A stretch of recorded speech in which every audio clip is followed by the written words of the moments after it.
Aku kasih tahu ya, kemajuan iptek di satu negara adalah awal sebuah kesempatan untuk sebuah negara agar bisa mendorong ke arah perkembangan lebih pesat dan memperluas wawasan serta mencerdaskan rakyat di negara itu.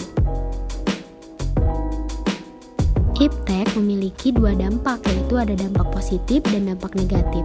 Dan yang pertama ini ada dampak positif untuk aspek politik. Nah, apa ya dampak positifnya? Yang pertama, dorongan konsolidasi. Yang kedua, hubungan diplomatik meningkat. Yang ketiga, penegakan nilai demokrasi. Yang keempat, memperluas hubungan antar daerah.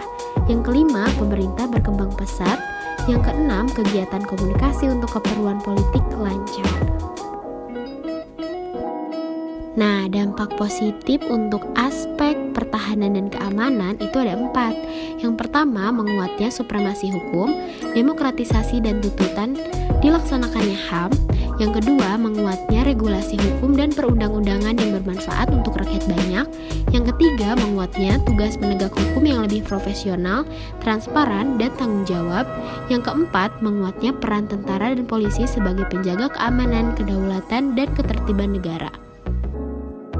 Dampak positif yang selanjutnya yaitu ada di bidang ekonomi.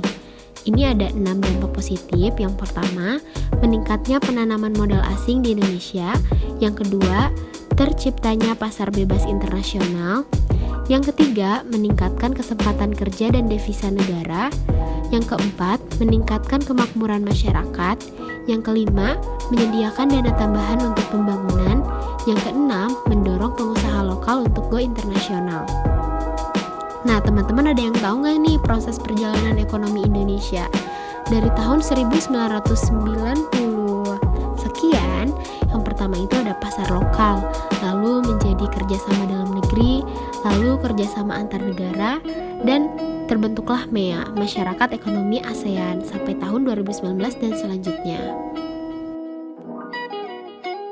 Nah, sekarang teman-teman udah tahu kan dampak positifnya? Sekarang kita lanjut ke dampak negatifnya ya. Yang pertama ada ancaman terorisme. Yang kedua hedonisme merajalela. Yang ketiga impor lebih besar dari ekspor. Yang keempat potensi penyadapan data negara. Dan yang kelima sikap individualis. Nah, teman-teman pasti bertanya-tanya nih, gimana sih cara menyikapi iptek yang benar? Oke, aku akan jelasin tanggung jawab dalam mengembangkan iptek. Di dalam mengembangkan dan menerapkan iptek perlu mengingat landasan idealnya, yaitu Pancasila dan landasan konstitusionalnya, yaitu UUD NRI tahun 1945. Dunia berasal dari Tuhan. Tuhan yang Maha Kuasa menciptakan alam semesta untuk kemaslahatan mengembangkan dan menerapkan iptek sudah selayaknya mengingat ajaran dan perintah Tuhan. Iptek harus dikembangkan dan diterapkan untuk kemaslahatan manusia, bukan untuk menyiksa dan mencelakakan manusia. Nah, sekarang kita lanjut ke sikap selektif terhadap kemajuan iptek. Itu ada 3. Yang pertama, menolak dengan tegas semua pengaruh kemajuan iptek dalam semua aspek kehidupan. Yang kedua, menerima sepenuhnya pengaruh tersebut tanpa disaring terlebih dahulu. Yang ketiga, bersikap selektif terhadap pengaruh tersebut, yaitu kita mengambil hal-hal positif dari kemajuan iptek dan membuang hal-hal negatif. Nah, teman-teman, lanjut nih kita. Sekarang ada sikap selektif di bidang politik. Ini ada 6 ya. Yang pertama, mengembangkan demokratisasi dalam segala bidang, mengaktifkan masyarakat sipil dalam arena politik.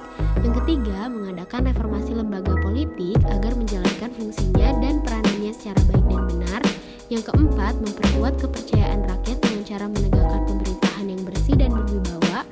Yang kelima, menegakkan supremasi hukum. Yang keenam, memperkuat posisi Indonesia dalam kancah politik internasional. Nah, selanjutnya ada sikap selektif di bidang ekonomi, meningkatkan kualitas SDM Indonesia. Yang kedua, meningkatkan komoditas ekonomi yang mutunya, jumlahnya dan pasokannya serta harganya bersaing. Yang ketiga, perbaikan perangkat hukum yang mengabdi pada kepentingan nasional. Nah, yang selanjutnya yaitu sikap selektif di bidang sosial budaya. Yang pertama, terbukanya terhadap inovasi dan perubahan. Yang kedua, berorientasi pada masa depan daripada masa lampau. Yang ketiga, dapat memanfaatkan kegunaan iptek. Yang keempat, menghargai pekerjaan sesuai dengan prestasi. Yang kelima, menggunakan potensi lingkungan secara tepat untuk pembangunan berkelanjutan. Yang keenam, menghargai dan menghormati hak-hak asasi manusia. Nah teman-teman, aku selipin kata-kata yang bagus banget, yaitu teknologi bukanlah apa-apa. Hal yang penting adalah kamu memiliki keyakinan terhadap orang lain, di mana mereka pada dasarnya baik dan pintar, dan jika kamu memberikan mereka peralatan, mereka akan melakukan hal yang menakjubkan dengan alat-alat itu. Wah, keren banget ya. Nah, itu dia penjelasan dari kelompok 2. Semoga teman-teman bisa mengerti ya. Sampai jumpa lagi. Terima kasih. Wassalamualaikum warahmatullahi wabarakatuh.